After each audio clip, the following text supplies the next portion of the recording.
K coaching classes.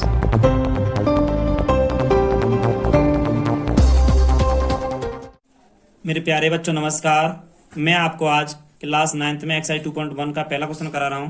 Question क्या है देखिए, निम्नलिखित व्यंजकों में कौन कौन एक चर में बहुपद है और कौन कौन नहीं है। कारण के साथ अपने उत्तर दीजिए बेटा।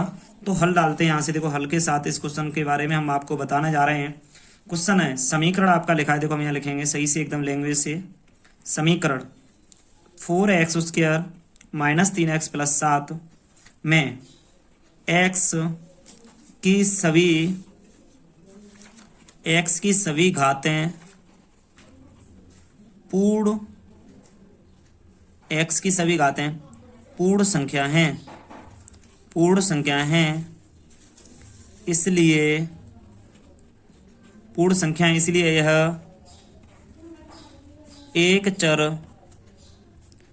यह एक चर में बहुपद है।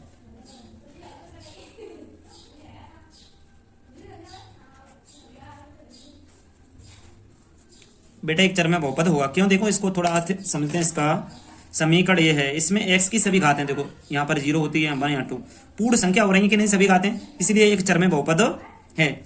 अब तुमको एक चर की बात देखो, यहाँ पर x ओनली 1x है, मतलब तुमको सर x ही 2 बार, यहाँ पर एक बार नहीं, ओनली है तो x ही, बाई तो नहीं है ना, तो इसको एक ही बोलेंगे।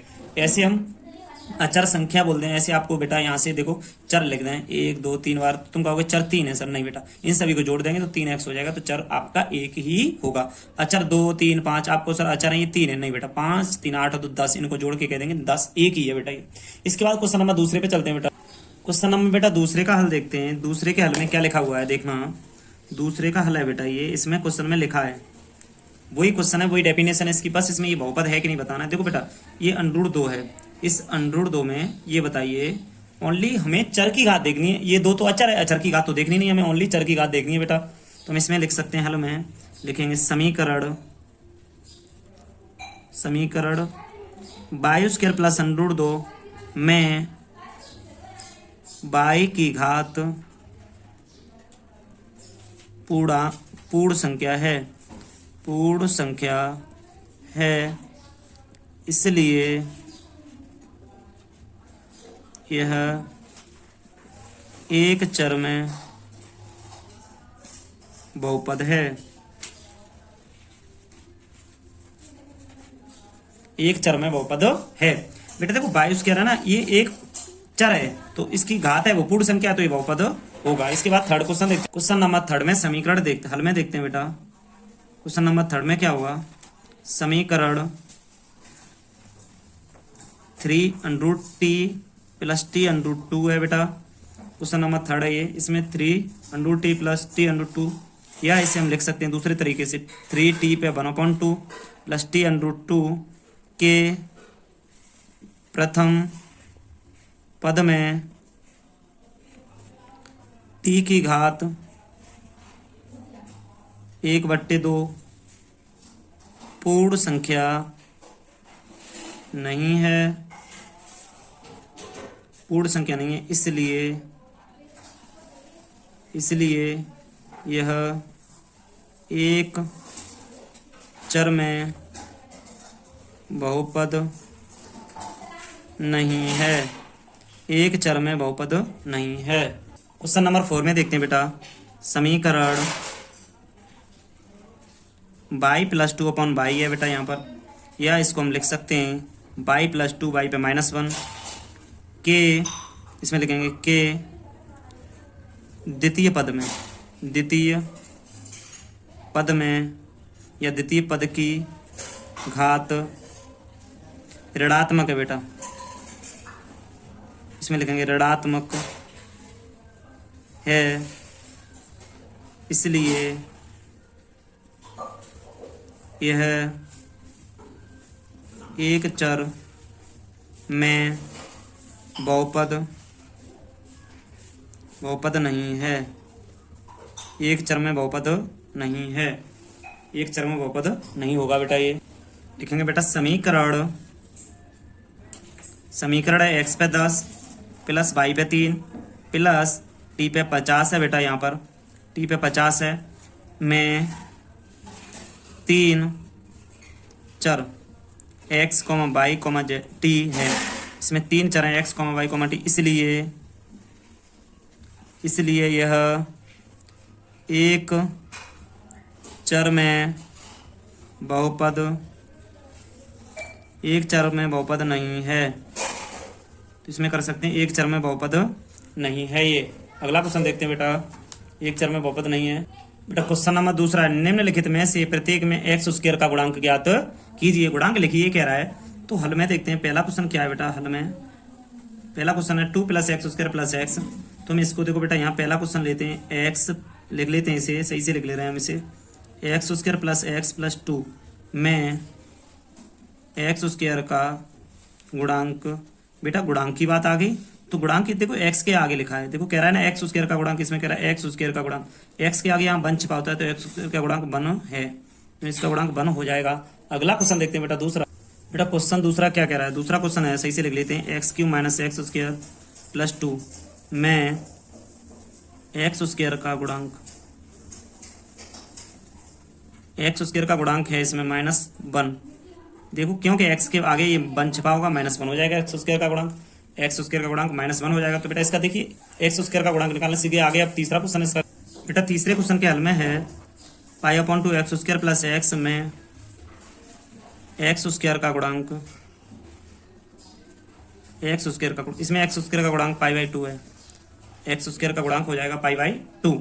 तो बेटा इसी प्रकार हमने दूसरे के सभी क्वेश्चन कर दिए। अब चौथा क्वेश्चन रह गया। तो चौथे क्वेश्चन का हल देखते हैं। यहाँ से हल में क्या होता है, चौथा क्वेश्चन है √2x - 1 में x² का गुणांक देखते हैं, में x² का पद नहीं है, इसमें x² का पद नहीं है, इसलिए बेटा x² का गुणांक, x² का गुणांक 0 होगा। देखो बेटा फिर इसमें x² का गुणांक कुछ नहीं होगा, 0 होगा लिखा जाएगा। क्वेश्चन है आपका ये, निम्नलिखित में से प्रत्येक में x² का गुणांक निकलवा रहा है, तो इसमें नहीं होगा, तो क्या होगा, इसका 0 होगा। x² का बेटा इसमें गुणांक लिखा ही नहीं है, देखो x² का नहीं लिखा है, तो इसका मान 0 हो जाएगा। बेटा क्वेश्चन नंबर तीसरा है, 35 घात के लिए द्विपद का और 100 घात के लिए एक पदी का एक एक उदाहरण दीजिए। क्वेश्चन ये कह रहा है, तो इसमें एक एक उदाहरण बेटा हमें देना है। तो उदाहरण देखते हैं इसमें। देखो हमें 35 घात की बात कर रहा है, तो हल डालते हैं बेटा पहले। यहाँ से हल में आगे देखते हैं, एक एक उदाहरण दे रहा है इसमें। तो देखिए हमारा ये पहला क्वेश्चन है, इसके नीचे तीसरा है, इसके नीचे चौथा है, तो इसमें एक एक उदाहरण पूछ रहा है। तो हम पहला लेते हैं यहाँ से, हल में देखते हैं। देखो 35 घात के द्विपद, तो देखो 35 घात का द्विपदीय बहुपद 35 घात का द्विघाती बहुपद क्या होगा। देखो आप कोई सा भी मान लो, 2x 35 कर लो इसको, ये द्विघात बहुपद का। मगर अभी एक पद है, इसमें एक पद और जोड़ लो, 3 4 5 7 कुछ भी जोड़ सकते हैं। मगर इसके ऊपर कोई भी डिजिट ले लो, ABC या x की जगह ABCD ले लो, घात 35 होनी चाहिए बस।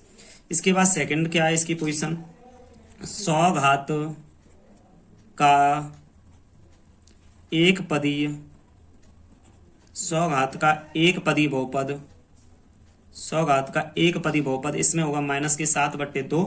कुछ भी आप ले सकते हो, माइनस ले लिया, प्लस ले लिया, x/100, या फिर इसका हम ले सकते हैं x/100, और भी बहुत, या 3 लगा लो, कुछ भी ले सकते हो बेटा। इसमें घात 100 होनी चाहिए, कहने का मतलब ये है इसका। तो आपका तीसरा क्वेश्चन हो गया। अब क्वेश्चन आगे चौथा देखते हैं। क्वेश्चन नंबर 4 है बेटा। क्वेश्चन कह रहा है, निम्नलिखित बहुपद में प्रत्येक बहुपद की घात लिखिए। प्रत्येक बहुपद की घात लिखवाने के लिए कह रहा है, तो हम यहां से डालेंगे हल में देखते हैं। हमने लिखा 5x³ + 4x² + 7x लिख लिया बेटा। यहाँ मैं चर की, इसमें लिखेंगे मैं चर की x की अधिकतम घात। अधिकतम घात क्या है बेटा, अधिकतम घात, यहाँ से इसकी अधिकतम घात देखिए। इसमें अधिकतम घात कितनी है, 3, अधिकतम घात 3 है, तो इसमें लिख लेंगे अतः बहुपद की घात, अतः बहुपद की घात 3 है। बहुपद की घात तो हमारी बेटा 3 आ जाएगी इसमें। अब क्वेश्चन नंबर सेकंड है, इसमें हल देखते हैं। सेकंड का हल, सेकंड में कह रहा है बेटा आपका क्वेश्चन, 4 माइनस बाई स्क्वायर में चर बाई की अधिकतम घात 2 है, अतः बहुपद की एक घात है। देखिए 4 माइनस बाई में बाई की अधिकतम घात 2 है, तो बहुपद की एक घात है ये। अब तुमको सर कितनी है, बहुपद की घात 2 है, लिख दो, यहाँ 2 होगी इसकी घात। अब इस अतः बहुपद की एक घात है, ये घात है वो कितनी है, 2 है बेटा। इसमें देखो मैंने लिखा है, मैं चर की अधिकतम घात 2 है, अतः बहुपद की घात 2 है, 2 लिख लेंगे इसमें। क्वेश्चन नंबर 3 आपका क्या है बेटा, देखते हैं थर्ड क्वेश्चन को। हल में 5t माइनस √7 में चर की, देखो चर, इसमें चर क्या है, t, चर t की घात अधिकतम 1 है, अतः इसके नीचे लिख देंगे, अतः बहुपद की एक घात है। बेटा इसके बाद में क्वेश्चन नंबर, हम आगे चलते हैं, क्वेश्चन नंबर 4 आ गया बेटा। इसी में 4 का हल देखते हैं क्या होता है। ये कह रहा है 3 है यहाँ पर, बस अब देखेंगे। देखो बेटा यहाँ से हल में 3 या 3x पे 0 में चर की घात 0 है, अतः समीकरण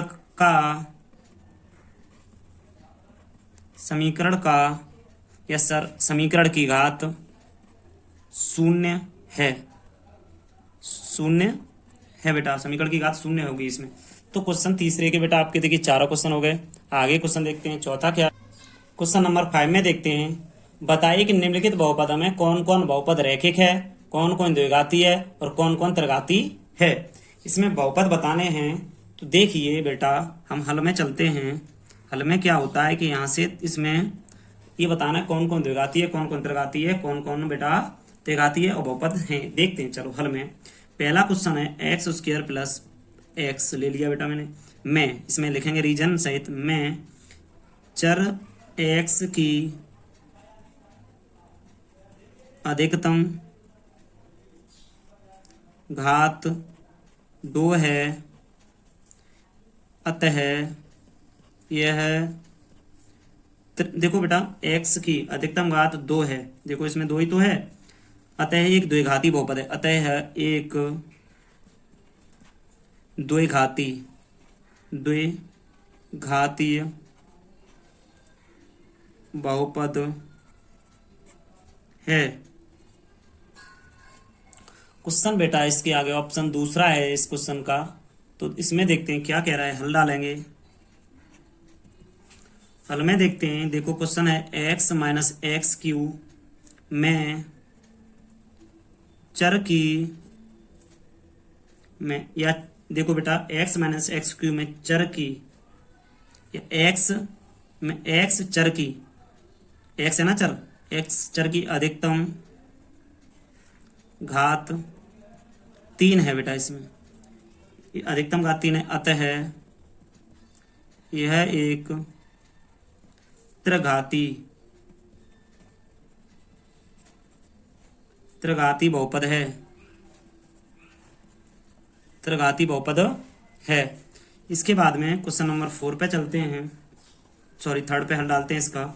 ऑप्शन नंबर, क्वेश्चन नंबर 4 का ऑप्शन नंबर 3 बेटा क्या कह रहा है, 22 प्लस 22² प्लस 4 में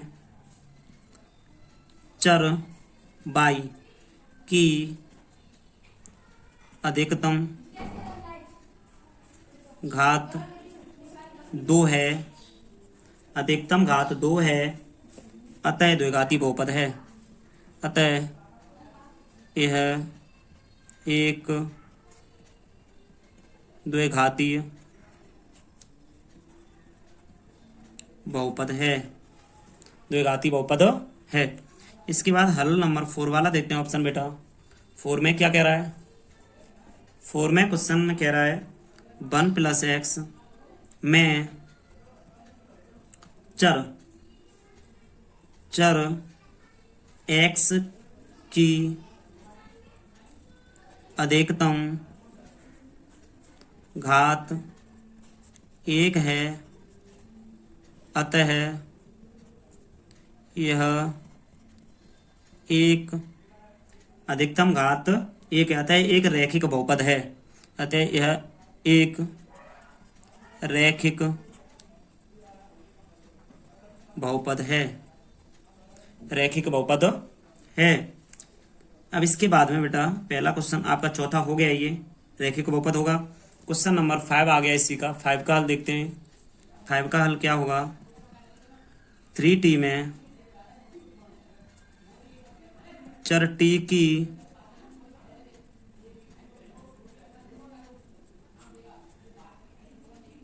अधिकतम घात 1 है, अतः यह एक द्विघाती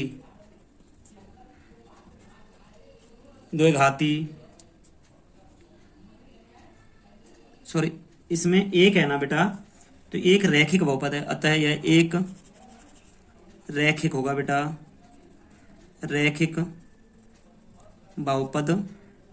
बेटा सॉरी गलती हुई, क्यों? देखिए इस पे एक घात है ना, एक घात वाला रैखिक बहुपद होता है, 2 घात वाला द्विघाती, 3 घात वाला त्रिघाती। तो इसी तरीके से बेटा क्वेश्चन नंबर आगे हमारा आ रहा है, इसे देखते हैं 6 वाला हल में। x² में चर x की घात या x की अधिकतम घात 2 है, अतः यह एक द्विघाती, इस पे 2 है, r है बेटा, सॉरी x है, x² है, तो इसमें अतः यह एक द्विघाती बहुपद है। इसके बाद बेटा 7x पे पावर है 3, यहाँ पर बेटा 3 पावर है, तो इसमें लिख देंगे हम हल में 7x³ में चर x की, बेटा यहाँ लिख दें चर x की, x लिख दें चर x की अधिकतम घात 3 है, अतः यह त्रिघातीय बहुपद है, त्रिघाती बहुपद है बेटा। तो हमने आपके देखो बेटा सभी ऑप्शन करा दिए, देखिए आप एक तरफ से सही से, ये आपके सभी ऑप्शन हैं। ऑप्शन देखिए 5वां क्वेश्चन था, इसके सभी ऑप्शन आपको बेटा हमने क्वेश्चन कह रहा था, क्वेश्चन पढ़िए एक बार, यहाँ से देखिए क्वेश्चन आपका 5वां, बताइए कि निम्नलिखित बहुपदों में कौन कौन बहुपद रैखिक हैं, कौन कौन द्विघाती हैं और कौन कौन त्रिघाती हैं। तो बेटा आपको डेफिनेशन में हमने बता दिया, जिसपे एक घात हो रैखिक होता है, 2 हो द्विघाती होता है, 3 हो तो त्रिघाती होता है बेटा। इसके बाद एक्सरसाइज फिनिश होती है।